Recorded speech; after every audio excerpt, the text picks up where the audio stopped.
intitulé le disciple. Bien-aimés, lorsque Jésus-Christ avait appelé ses disciples, il avait d'abord commencé à les former. Avant de les former, Jésus-Christ s'était d'abord révélé à ses disciples. Il avait d'abord voulu, avant que ses disciples puissent lui servir, qu'ils puissent d'abord le connaître. Car tu ne peux pas connaître, tu ne peux pas servir un Dieu que tu ne connais pas. Voilà pourquoi aujourd'hui beaucoup de gens ont des problèmes, ont ou du mal à servir Dieu, c'est parce qu'ils ne connaissent pas Dieu.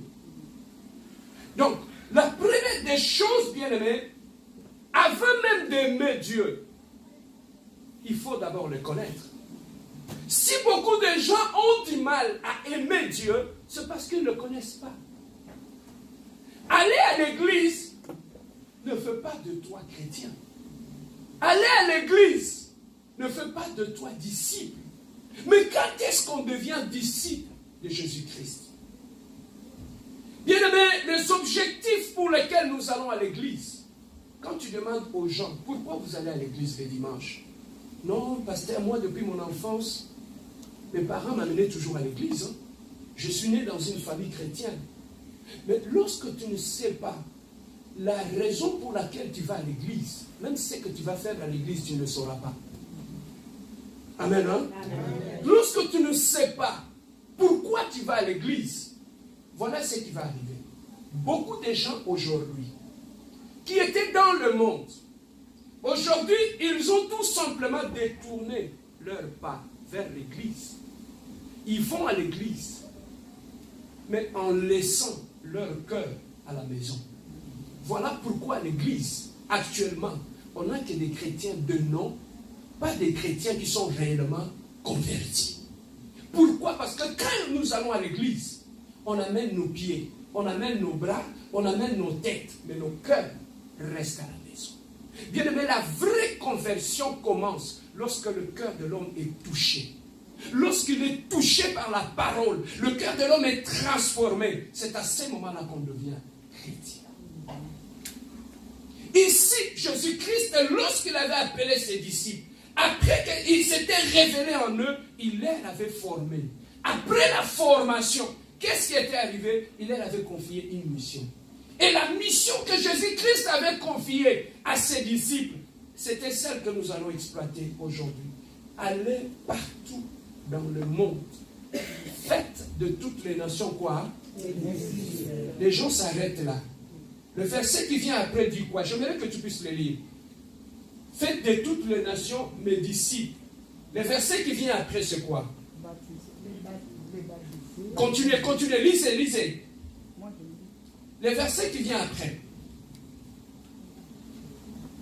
Baptisez-les au nom du Père, du Fils et du Saint-Esprit. Ensuite, apprenez-les à obéir à tous les commandements que je vous ai donnés, et moi je suis avec vous tous les jours jusqu'à la fin du monde. Apprenez-les quoi? Ce que moi je vous ai enseigné. Amen, hein? Amen. Apprenez-les quoi? Ce que moi, Jésus, je vous ai enseigné. Vous aussi, à votre tour, vous allez faire quoi? Vous irez enseigner ça aux autres. Amen, hein? Amen. Ce que nous enseignons ne vient pas de nous. Ce que nous enseignons, c'est ce que nous avons appris de notre maître. Donc, avant que tu ailles faire d'autres disciples, tu dois d'abord toi-même être un disciple. Ce n'est qu'un disciple qui peut faire un autre disciple. Je peux être pasteur. Si je ne suis pas disciple, dans mon église, il sera difficile pour que je puisse former des disciples. Parce que moi-même, je ne suis pas disciple. Alors voilà pourquoi beaucoup de gens ont du mal même à aller évangéliser. Parce que pour aller évangéliser, tu dois d'abord toi-même être un disciple. Parce que ce que tu diras aux gens, c'est ce que tu aurais appris de ton maître. Amen, hein? C'est ça ce que tu as appris. Un disciple, pasteur Serge, c'est qui? Un disciple, on peut dire ça en termes simples, c'est un élève. Un disciple, c'est un enseignant. C'est un étudiant. Celui qui s'assoit au pied d'un maître pour apprendre. C'est celui-là qu'on appelle un disciple. Donc un disciple, sa position, c'est d'abord de s'asseoir au pied du maître pour apprendre. Un disciple, bien aimé, c'est celui qui s'assoit. Non pas au pied de n'importe qui. Il a un maître, il veut apprendre quelque chose de ces maîtres-là. Voilà pourquoi il s'assoit à ses pieds pour apprendre. Voilà pourquoi Jésus-Christ a dit à ses disciples, allez partout dans le monde, faites-les toutes les nations quoi? C'est que, qu'est-ce que Jésus attend de gens que les apôtres vont enseigner? C'est que ces gens-là, qu'ils soient des disciples. Des gens qui viendront vers lui, que ces gens-là soient des disciples. Voilà pourquoi même la bénédiction, même lorsqu'on parle en termes de bénédiction, même en termes de promesses, il y a des promesses que Jésus-Christ a réservées uniquement aux disciples. Voilà pourquoi nous allons à l'église, nous demandons des choses, mais Dieu n'agit pas. Pourquoi Dieu ne fait pas ceci? Pourquoi Dieu n'agit pas? Pourquoi Dieu ne fait pas ceci? Pourquoi Dieu ne fait pas cela? Pourquoi je demande à Dieu d'accomplir ceci dans ma vie? Pourquoi Dieu ne l'accomplit pas? Dieu ne l'accomplit pas parce que tu n'es pas encore devenu disciple. Car il y a certaines bénédictions qui sont réservées uniquement aux disciples. Quand tu n'es pas disciple, même si tu demandes à Dieu la bénédiction d'un disciple, tu ne l'auras pas. Amen, hein? Amen. Tu n'auras pas cette bénédiction-là. Voilà pourquoi la première des choses que Jésus-Christ avait demandé à ses disciples, allez faire de toutes les nations mes disciples. Alors, à la fin, il dit, enseignez-les ce que moi, je vous ai prescrit. C'est qu'un disciple, c'est quelqu'un qui a réussi un enseignement. C'est quelqu'un qui a réussi une révélation. Et en son tour, qui veut aller apporter aux autres. Amen, non? Amen. Alors voilà ce que Dieu veut de nous. Bien-aimés dans le Seigneur, aujourd'hui, si nous avons du mal, même à grandir dans le Seigneur, c'est parce que nous ne sommes pas encore des disciples de Jésus. On est chrétien. Lorsqu'on donne sa vie à Dieu, on marche en nouveauté de vie. Mais maintenant, lorsque tu marches en nouveauté de vie, tu commences à apprendre le rudiment de la parole de Dieu, le rudiment de la vie chrétienne. Et plus tu apprends, petit à petit, tu commences à devenir disciple. Plus l'enseignement de Jésus-Christ entre en toi, plus la prédication de la croix entre en toi, plus tu commences à découvrir la révélation de Jésus-Christ, petit à petit, tu commences à devenir du disciple. Qu'est-ce que Dieu attend de nous lorsque nous allons à l'église? Bien-aimés, les gens, lorsque nous allons à l'église et que nous ne savons pas pour la raison pour laquelle nous allons à l'église, les gens se focalisent plus sur la bénédiction. Ils veulent plus le mariage, ils veulent le voyage, ils veulent ceci, ils veulent cela. Mais la Bible dit, toutes ces choses-là vont venir par après. Les bénédictions ne sont que des cerises sur le gâteau. Mais là, qu'est-ce que Dieu veut de nous quand tu viens à l'église? Quand tu as décidé de suivre Jésus-Christ, Jésus-Christ veut d'abord que tu puisses lui ressembler. Amen. Papa, prêcher, chanter, faire tout ce que nous pouvons faire à l'église, c'est bien.